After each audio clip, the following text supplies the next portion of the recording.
Hello friends, welcome to queen bee paradise Tamil. இன்றைக்கி egg use பண்ணி ரொம்பவே டிஃப்ரெண்ட்டான ஒரு டேஸ்டியான ரெசிபி தான் நம்ம பார்க்க போகிறோம். உருளைக்கிழங்கு, கேரட் எல்லாம் சேர்த்து செய்கிறதால ரொம்ப ஃபில்லிங்காக இருக்கும். லீவு நாட்களில் லேசி மார்னிங்ஸில் டக்குன்னு ஒரு 10 நிமிஷத்தில் ரெடி பண்ணக்கூடிய ஒரு பிரேக்ஃபாஸ்ட். அதே மாதிரி குழந்தைங்க ஸ்கூல்லேருந்து வரும்போது நம்ம ஸ்நாக்ஸாக இதை ரெடி பண்ணி கொடுத்தோம்னா ரொம்ப ஆசையாக சாப்பிடுவாங்க. ஸோ இந்த டேஸ்டான ரெசிபியை ஈஸியாக எப்படி பண்ணுறதுன்னு பார்க்கலாமாங்க. இந்த ரெசிபி செய்கிறதுக்கு நான் சின்ன சைஸில் இருக்கக்கூடிய ஒரு பெரிய வெங்காயம் எடுத்திருக்கேன். இதை 4ஆக கட் பண்ணி என்னோடய வெஜிடபிள் சாப்பரில் ஆட் பண்ணிக்கிறேன். உங்கள்கிட்ட சாப்பர் இல்லைன்னா பரவாயில்ல, நீங்கள் நல்லா பொடியாக கட் பண்ணிக்கோங்க. இப்போ இது நல்லா பொடியாக சாப் ஆயிடுச்சு. இதை தனியாக எடுத்து வச்சுக்கிறேன். அதே சாப்பரில் ஒரு பெரிய உருளைக்கிழங்க தோல் சீவிட்டு ரஃப்பாக கட் பண்ணி ஆட் பண்ணிக்கிறேன். ஒரு பெரிய கேரட்டை தோல் சீவிட்டு கட் பண்ணி போட்டுக்கிறேன்.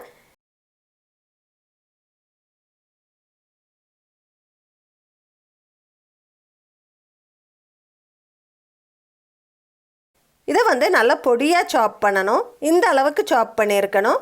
உங்கள்கிட்ட சாப்பர் இல்லை அப்படின்னா நீங்கள் நல்லா துருவி எடுத்துக்கோங்க. இப்போ இந்த ரெசிபிக்கு தேவையான காய் நம்மளுக்கு ரெடியாக இருக்குது. ஒரு பேனில் 1 ஸ்பூன் எண்ணெய் விட்டு நம்ம சாப் பண்ணி வச்சுருக்க வெங்காயத்தை சேர்த்திக்கலாம். அது லைட்டாக வதங்கினதுக்கப்புறமா இந்த ரெசிபிக்கு தேவையான அளவு உப்பு சேர்த்திக்கிறேன்.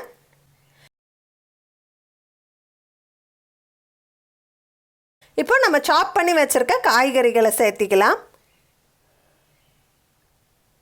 உருளைக்கிழங்கு சேர்த்திருக்கிறதால கொஞ்சம் பாத்திரத்தில் ஒட்டும். அதனால் கைவிடாமல் ஒரு 2-3 நிமிஷம் நல்லா கிளறிக்கோங்க. இது நல்ல பொடியாக கட்டாக இருக்கிறதால சீக்கிரமாக வதங்கிடும். அதிக நேரம் எடுக்காது. ஒரு 3-4 நிமிஷத்துலேயே ரெடி ஆயிரும். இப்போ இது ஒரு 80% குக் ஆயிருச்சு. இதில் நல்லா பொடியாக நறுக்குன கொத்தமல்லி தலையை ஆட் பண்ணிக்கிறேன்.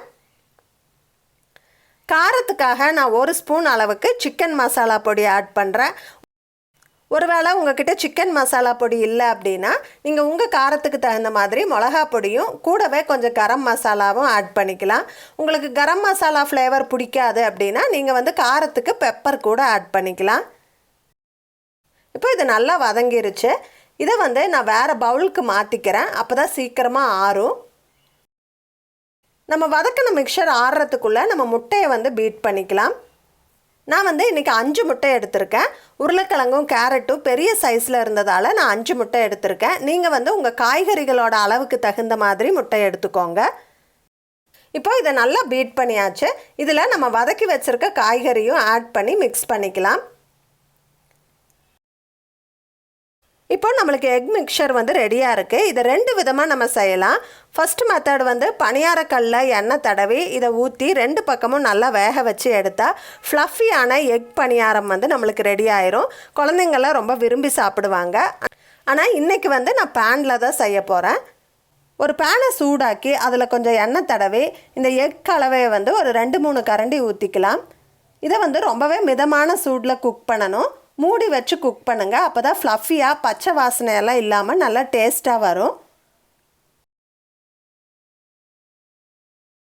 ஒரு சைடு வந்துருச்சு. இப்போ நம்ம திருப்பி போட்டுக்கலாம்.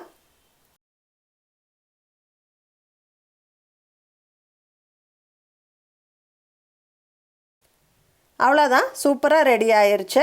இதை நம்ம ப்ரெட்டுக்கு நடுவில் சாண்ட்விச் மாதிரி வச்சும் சாப்பிடலாம். இல்லை ப்ளெயினாக அப்படியே ஸ்நாக்ஸ் மாதிரியும் சாப்பிடலாம். ரொம்பவே ஃபில்லிங்கான ஒரு பிரேக்ஃபாஸ்ட் இல்லைன்னா ஸ்நாக்ஸாக நம்ம சர்வ் பண்ணலாம். எங்கள் வீட்டில் குட்டீஸ்க்கெல்லாம் இது ரொம்பவே ஒரு ஃபேவரட்டான ரெசிபி. ஸோ நீங்கள் ட்ரை பண்ணி பார்த்துட்டு எப்படி இருந்ததுன்னு எனக்கு கமெண்ட்ஸில் சொல்லுங்கள். இந்த வீடியோ பிடிச்சிருந்தா எனக்கு ஒரு லைக் கொடுங்க. உங்கள் ஃப்ரெண்ட்ஸ் அண்ட் ஃபேமிலிக்கோட ஷேர் பண்ணிக்கோங்க. மறக்காமல் நம்ம குயின் பீ பேரடைஸ் தமிழ் சேனலை சப்ஸ்கிரைப் பண்ணிடுங்க. தேங்க்ஸ் ஃபார் வாட்சிங். Bye by.